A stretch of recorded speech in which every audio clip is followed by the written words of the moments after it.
Hello and welcome back to Steam with Steve. Today we're going to go through a really important control structure, which are called loops. Loops allow you to do the same thing over and over and over without having to write a whole heap of code. So for example, if you had a video game where you wanted it to punch 100 times, instead of having to go through and writing that command 100 times, you can do it in 2 lines by writing a loop. So let's dive on in and start this off. So to start, a little bit of a joke up there. So are you stuck in an infinite loop? And then he goes yes, and then he goes back to the original question, and then even if you go no, it goes back to the original question. That's effectively what loops do. Obviously we don't want infinite loops, but yeah, that's sort of where we're going. So learning intentions that we have for today, we want to understand and differentiate between while and for loops. So there's 2 different types of loops that we'll do in Python. Learn how to use the increment assignments and range functions effectively. Then we want to learn how to apply to solve simple programming challenges with these loops. And then we want to develop a basic understanding of lists, which we will be using with the for loops when we go through that. So coming back to the flow of control, there's 3 of them that you need to know. There's sequence, selection, and iteration. So sequence is pretty much all the programming we've done so far, where you follow the step-by-step. Selection is what we covered just recently, where you have the options, so like the fork in the road, the post office, the post box, or the interrogation. So you can choose to go what direction you want to go, and then it changes the flow. And the last one is the iteration. So if you look at this flow chart, basically, as long as the condition that you're evaluating is true, you're stuck in that condition. And then that will go over and over and over until that condition becomes false, and then you jump out of the loop. So the flow of control, really, really important, is the sequential statements that follow a sequence. So they literally go one statement after another. And there's 3 main control structures that you need to know. There's sequential, we just looked at, selection, and then what we're covering today, which is repetition. We execute the same code over and over until the condition becomes true. These conditions are always based on Boolean expressions. They always evaluate down to true or false, so you need to be mindful of that. Coming back to what we've done before, the difference between equals equals and just a single equals. So equals equals is an equality operator, so it checks the truthness of 2 things. Whereas equals by itself is an assignment operator. So that's where we change an identifier's value or set the identifier's value. So the first one with the equality operator compares 2 things and then returns a value of true or false.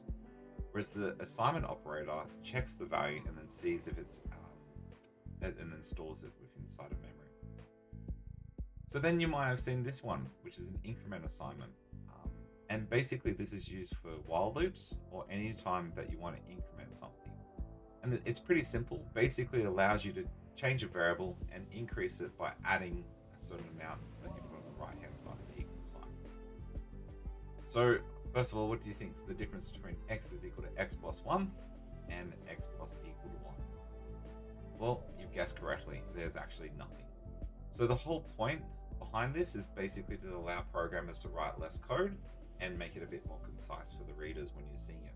So this is one of those slightly different things that you can see inside of a code.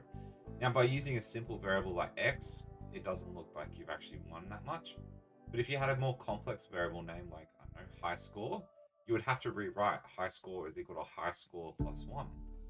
So by using this increment assignment, you only have to write high score once plus equal 1, and then it does all that for you. So just to prove to you that this is the case, let's open up idle and see what happens. So we've got idle here. If I go x is equal to 3, I go x plus equal to 1, then press x, see how that happens. Similarly, if we had, what I was saying before, high score equal to 100, and then high score plus equal to 12. If I look at the high score, it gives me that.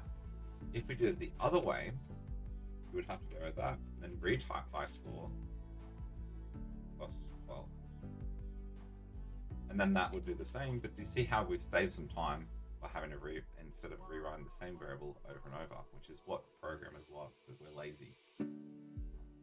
Cool. So here's a little bit of a challenge. We've made x equal to 4, and I want you to try and see what the next three values of x are for these three different operations. So adding on 1, adding on 2, and then adding on 100. So just play around with idle. I'll pause the video here and see what you get. Fantastic. So let's have a go. So open up idle. X is equal to 4. And we'll go x plus equal to 1. You should see that's gone up to 5. X plus equal to 1. 6. X plus equal to 1 is now 7. So now reset x back down to 4. X plus equal to 2 gives us 6.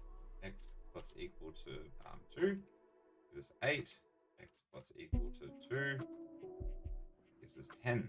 Now if we set x back down to 4, x plus equal to 100 gives us 104.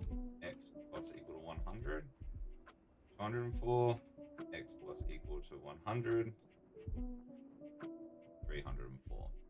It's as simple as that. So what you'll see is this actually increments the value of the variable, which is really, really useful. Cool. So let's jump on in. So this is one of my favorite scenes out of Doctor Strange, and it's the best way to see how a loop sort of works. So let's have a look.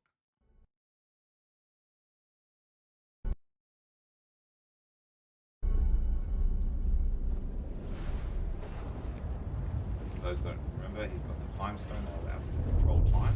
This is where he's facing the big baddie Dormammu at the end. What he's done there is he's created a condition, a time condition. It's basically going to repeat this.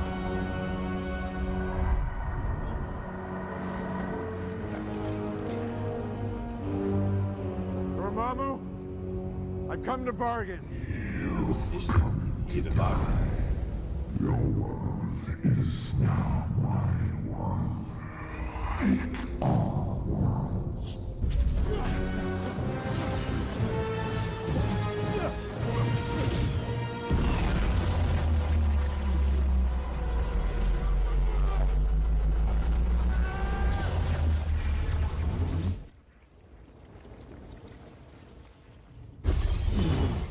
This is the cool part. So he's obviously outmatched or outpowered by the Dormammu.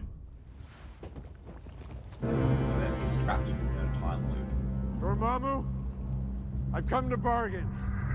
You've come to die. Your world is now mine. What is this? Illusion. No, this is real.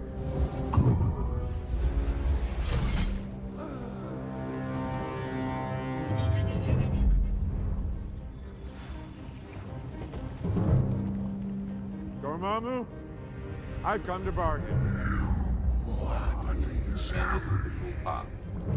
Just as you gave Caecilius powers Until from he your bargains, dimension, I brought a he's little trapped. power from mine. This is time.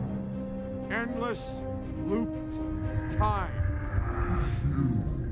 Oh. Dormammu, I've come to bargain.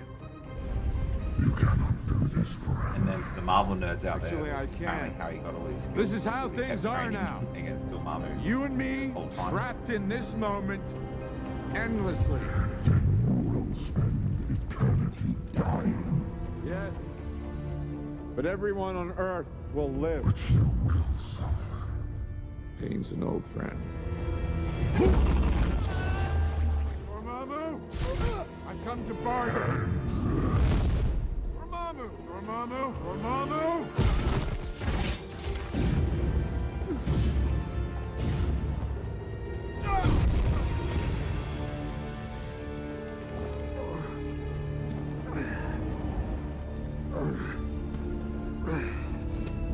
You will never win.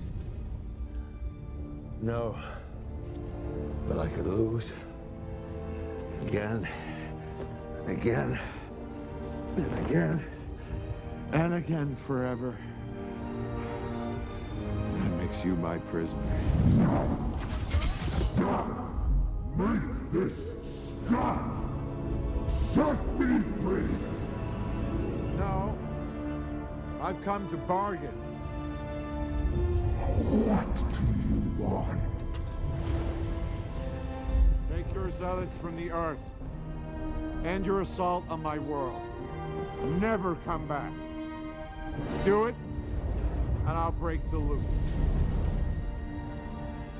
Just perfection. So that is one of my favorite scenes in the Marvel Universe. Basically, it gives a really good explanation of how loops sort of work and how do you sort of navigate that space when you're dealing with sort of complex situations like that. And what happens is there was a loop, right? So we sort of go through it. Doctor Strange comes in. He then comes down here, checks to see whether or not ready to bargain. So that wasn't true. So he kept going. So not ready to bargain was true. And then that keeps happening over and over and over and over until it was false, and then he was able to exit outside of the time loop. That is one of the best definitions in a movie that I've ever seen of a loop. So hopefully that helps. So a loop allows us to execute multiple lines of code with less work. So when we're going through, it's like an if statement was controlled by the Boolean statement, but it would only go one way or another. This loops back in on itself if it's true. That's the main difference here. So instead of a fork in the road, the fork in the road leads back into itself. That's another way of visualizing it. So a condition is checked until it is false. So Python has two different types of loops that we're going to go through. There's a while loop and then there's a for loop, which we'll unpackage now. So a while loop is the more sort of traditional one that has a lot of potential.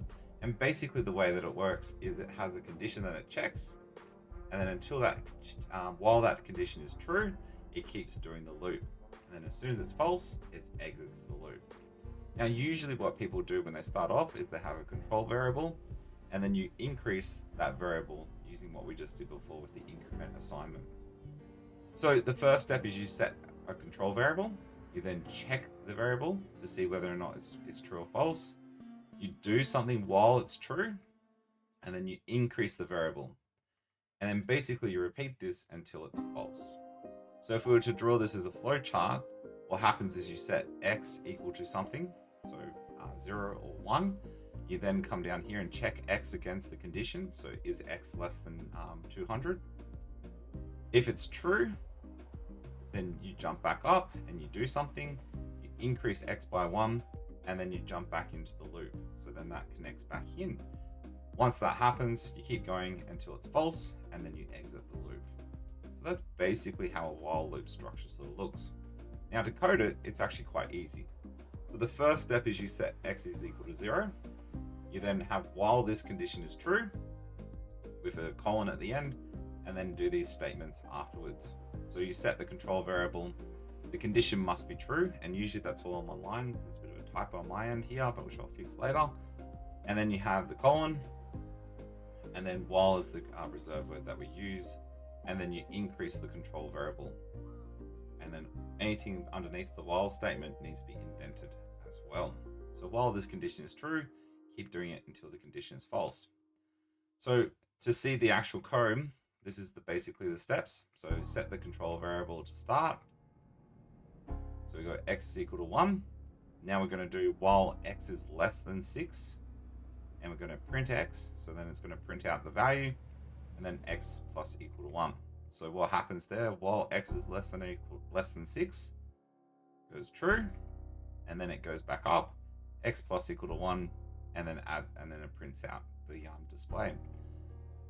And then as soon as it's false, it exits the loop. So just to see this in Python, so that you can see how it all works, if we go x is equal to 1, and go while x is less than 6, snaky bite, print x,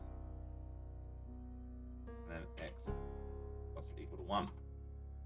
Done. Now notice that it didn't include 6, because once it is equal to 6, it exits the loop. And that's how easy it is to do a loop in Python, which is pretty cool. So have a go now, see if you can print the numbers from 1 up to 10. Awesome. So hopefully you had a go. Basically, the first step is set the control variable, check the variable, do something while it's true, increase the variable, and then repeat until false. So with this one, it's going to be a little bit different. We're going to set x is equal to 1, not 0, because that's the first number we want to print out. We then want to check while x is less than or equal to 10, because we also want to print it out if it's 10. So we then print out x, and then we increase x by 1, doing x plus equal to 1. So while x is less than or equal to 10, if it's true, we go off and print x, and then x plus equal to 1, and then we join back in. And then once it's false, we exit the loop. So just to show you how you would code that, you would go down here, x is equal to 1, while x is less than or equal to 10. Oh, I forgot something. While x is less than or equal to 10, snaky byte, print out x plus equal to 1. Done. Pretty cool, right? So that's pretty much how a while loop works, and that's one of them. The other one that we have to do is a for loop. Now, before we do that, we have to have a bit of an understanding what a list is. So a list is where you group together a certain amount of items together that have similar things. So a list is a group of one or more variables. So instead of running the same variable over and over, or different names, and then trying to work out how they're related, you can do it with one variable and then have a list of things together. The way a list is written is with square brackets, which we have done a small example before when we did total. And basically you put commas between each of the values inside of the square brackets. So for example, instead of just going x is equal to 1, y is equal to 2, and then z is equal to 3, we can now use a list to represent all of them in just a single variable called x. So x is equal to 1, 2, 3. So if we're trying to store numbers, so the first, second, third, in order, we can do it really quickly with a new function that I'm going to teach you. So this stores the information the same way, but a lot more elegantly. So, and it also can be used to store words. So using string notation, where we put double quotes around it, can also store it. So if you want to store cat, dog, and cow, you can do that as well.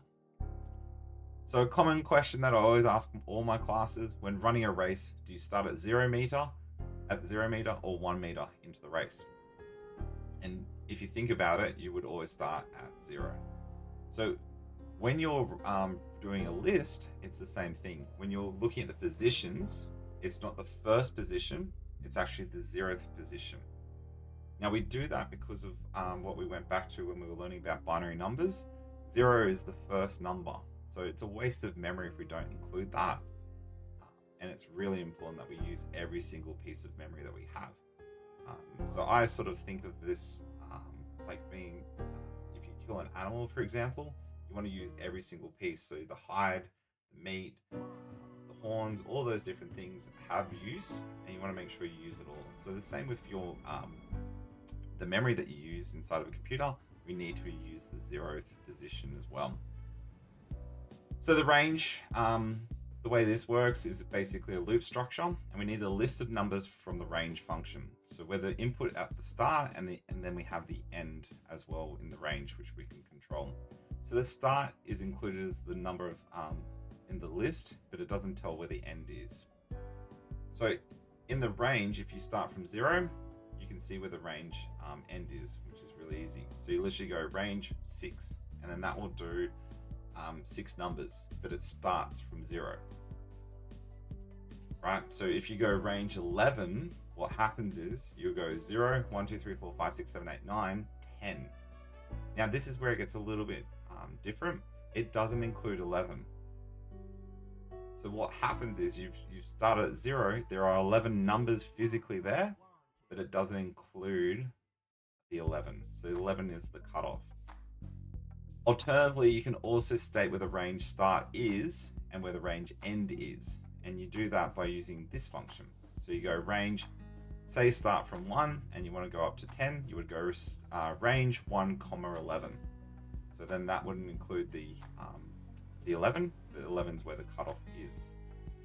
So like I just said, if you did range 1, 11, it would do all the numbers from 1 to 10, but it didn't include 11. So that ending doesn't get included. That tells you where the cutoff is, or where the memory needs to stop, which is kind of cool. So here is the other loop structure. Now, because you understand ranges, this should be a bit easier. Basically, this is what a for loop looks like. So you go for a variable inside a list. So for x in list, snaky byte, and then you have all the different statements underneath it. So the first step is setting the control variable, exactly the same as a while loop. The for word is a reserve word, as is the in word as well. And then there's the indentation of 4 spaces. And then the list needs to have a list. So like what we just saw there, the 1, 2, 3, we can generate that using range, which is really, really useful. In is that reserve word. We've got the snaky byte for the control structure. And that's pretty much what a for loop is. Now you might be wondering, why do we use a for loop compared to a while loop? Well, the answer is it's actually simpler. So instead of writing 4 lines of code, we've been able to do it in 2. So for loops are really good if you know you have to do a certain amount of operations a certain amount of times. So if you need to do 100 of the same things, I personally would always use a for loop because it's a lot easier than writing a while loop. So for loop example, if we want to go from x is equal to 1 and do the same thing, because we want to print out the numbers from 1 to 5, we would go for x in range from 1, comma, and then instead of 5, we put 6 because that's where the cut is going to occur. And then we're going to print x. Now, the cool part with this is you don't have to really control the incrementing and then also defining the x outside of the line of code. So just to prove to you that that works as well, we're going to do it. Here we go. So for x in range brackets 1, 6, snaky byte, and I'm going to print out x. Done. Now, while loops are still valuable. So if there are other conditions inside of the loop that you need to exit the loop, you can't do that in a for loop. So a for loop is really good if you know it has to go a certain amount of times, whereas a while loop is better if need some level of control behind the scenes. So if that's true, you jump back up, you print x plus equal to 1, and then you go across here, and then exit. So range 1, 6 basically will print out 1, 2, 3, 4, 5 inside of an array or a list, square brackets, which is pretty cool. So this time, have a go yourself, see if you can print out the for loop using a for loop to print out the numbers from 1 to 10. So just pause the video and have a go. Awesome. So what you should have found to print the numbers, the first step is you use for x in range 1, 11, because you want to go from 1 to 10. Then you want to print out x, and that's it. And that's true. Jumps up there, prints out x plus equal to 1, and then it exits the loop down the bottom. So just to prove how that works, you go for x in range brackets 1, 11, snaky byte, and then we go print x. Done. Pretty cool. Now, because the for loop works on a list, you can actually use a list to go through it. And then that's what the keyword in does. So x in a list checks to see if that x exists inside the list. When you use for at the front, it basically means go through for every element inside the list. That's basically what it means. So in this case here, if I go for x in square brackets, cat, comma, dog, comma, horse, square bracket. Whoop.